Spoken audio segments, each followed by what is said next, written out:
Les affaires publiques n'ont plus de secret pour lui. Les vrais enjeux. Les vraies questions. Si on avait à parier sur les probabilités, elle favorise pour l'instant l'esprit critique. Et c'est vrai encore aujourd'hui. Stéphane Bureau. Bonjour Stéphane.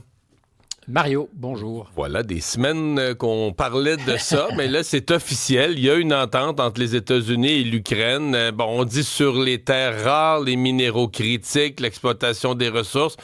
On essaie de comprendre les avantages pour chacun. Qu'est-ce qui est garanti au niveau sécurité pour l'Ukraine? Parce que là, la guerre n'est pas finie. Du tout. Elle est loin d'être finie, mais on est certainement loin aussi de cette fois où on devait signer à Washington cette entente sur les terres rares. C'était le 28 février et ça s'était surtout terminé par une chicane qui a été entendue aux quatre coins de la planète avec un président Zelensky qui a été invité à quitter avant même le lunch qui avait été prévu.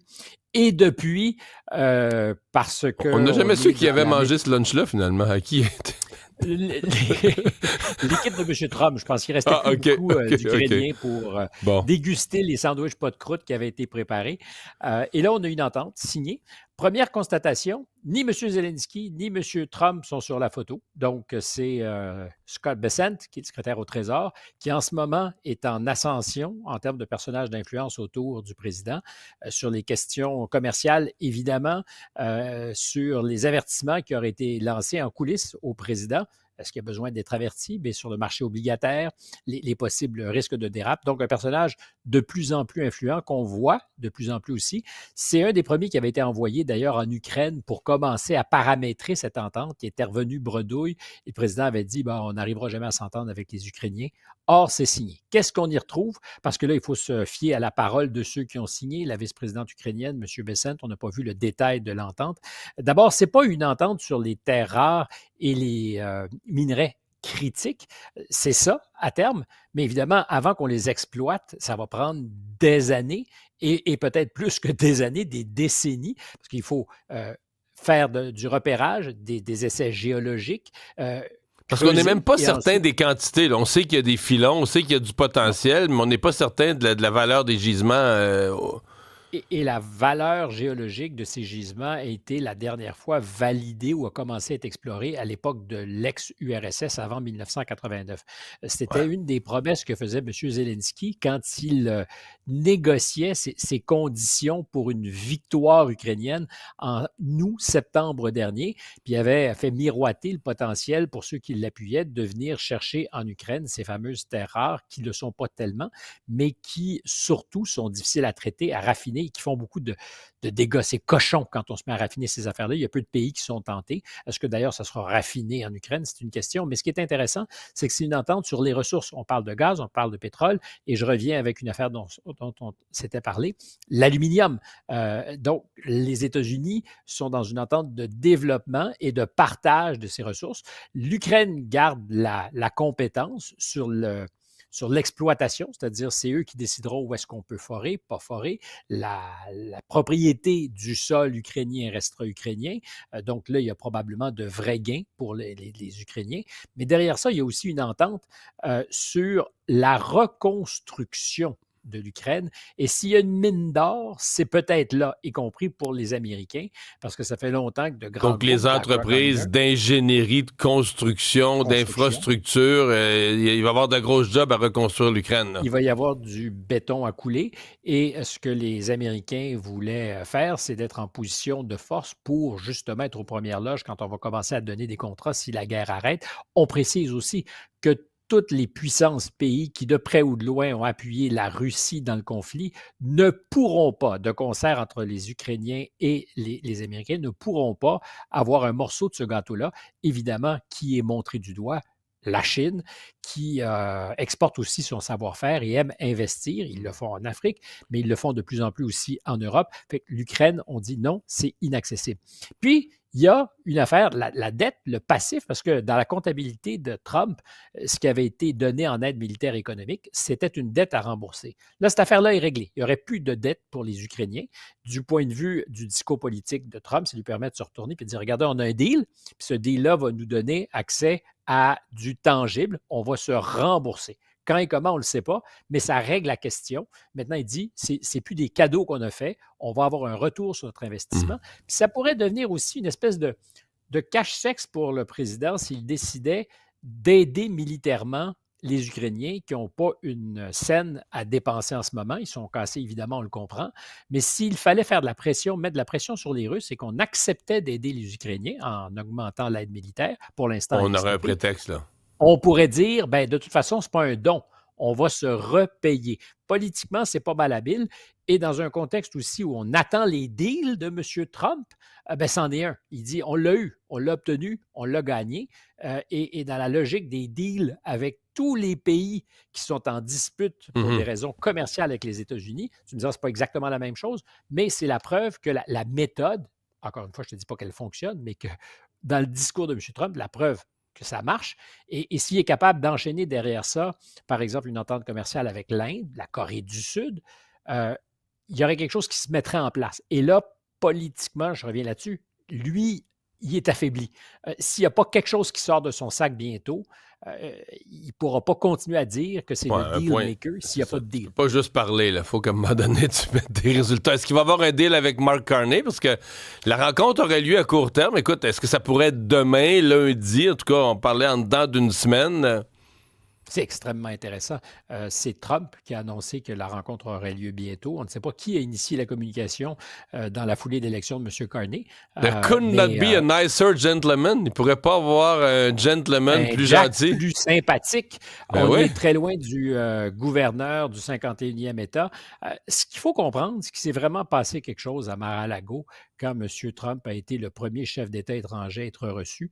On n'était pas des souris à côté de la table, mais il s'est passé quelque chose. Il y a une faiblesse qui a été sentie. C'est un requin, Trump. Il a senti qu'il y avait du sang dans la piscine, je disais une faiblesse, puis il s'est attaqué à Trudeau sans jamais le lâcher. Ça a peut-être d'ailleurs sonné le glas de la carrière politique de Trudeau. Le temps était compté, mais ça a accéléré les choses parce qu'il devenait un obstacle évident dans la relation entre Washington et Ottawa. Et là, Carney, qui est, je ne dirais pas son nouveau meilleur ami, mais il n'y aurait pas quelqu'un de plus sympathique.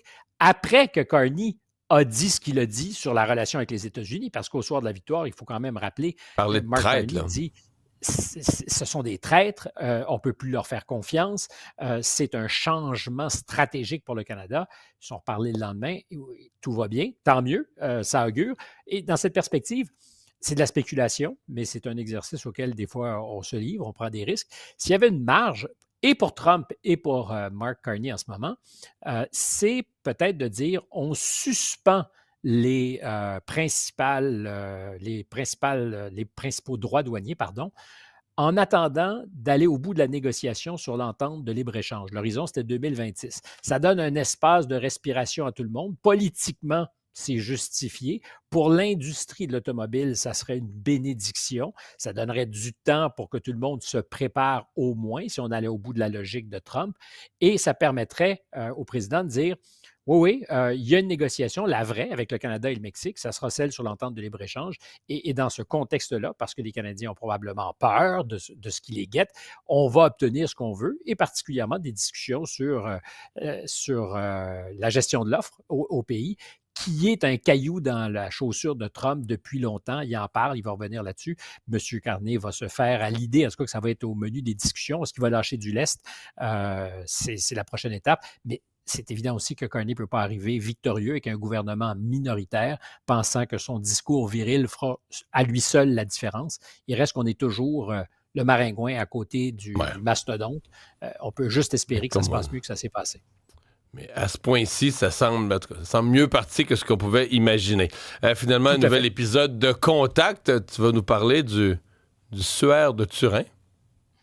Alors, je sais que tu es quelqu'un d'incrédule. Est-ce que tu t'es intéressé à ces mystères qui sont liés aux trois saintes reliques qui seraient à corréler, c'est-à-dire la tunique qu'aurait porté, je dis bien aurait, porté Jésus-Christ lors de son chemin de croix, le saint linge suaire d'Oviedo, qu'on retrouve en Espagne, Oviedo, qui est un petit linge qui aurait été déposé sur le visage du Christ. Et puis, le plus mystérieux d'entre tous ces mystères de ces reliques, c'est le saint suaire de Turin qui aurait enveloppé le corps du Christ au moment où on le met dans la crypte de laquelle il va sortir 3 jours plus tard ou 2 jours plus tard à la Pâque. C'est bluffant parce que ça interpelle la science. Et j'ai parlé avec un des grands spécialistes, Jean-Christian Petit-Fils, qui a consacré une partie de sa vie, c'est un historien, ça a été aussi un banquier, partie de sa vie depuis 1978 à réfléchir, à enquêter sur ces mystères. Alors, il le dit, c'est un homme de foi. Moi, je commence en lui dire, je ne suis pas un homme de foi, je suis journaliste, puis j'ai de la misère à croire, mais je sais, pour avoir lu, qu'il y a particulièrement avec le Saint-Suaire de Turin des choses qui sont à ce jour quasi inexplicable par la science.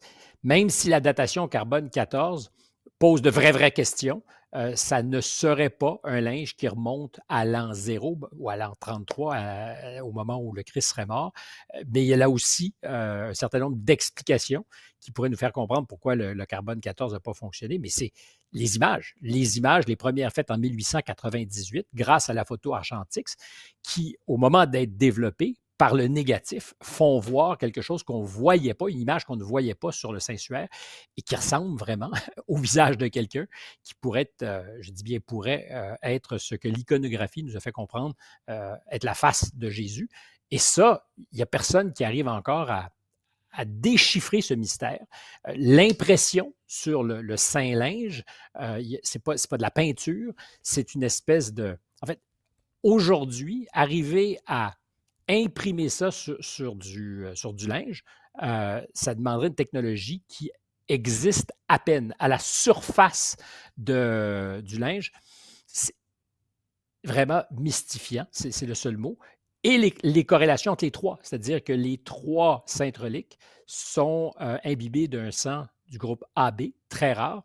Les chances que les 3 puissent être statistiquement maculés de ce sang, c'est 1 sur 8000. Et quand on dit c'est des faux, tu dis, ben, trouver des moments différents les trois reliques. Est-ce qu'il y aurait eu des faussaires capables, à l'époque, de se soucier du groupe sanguin?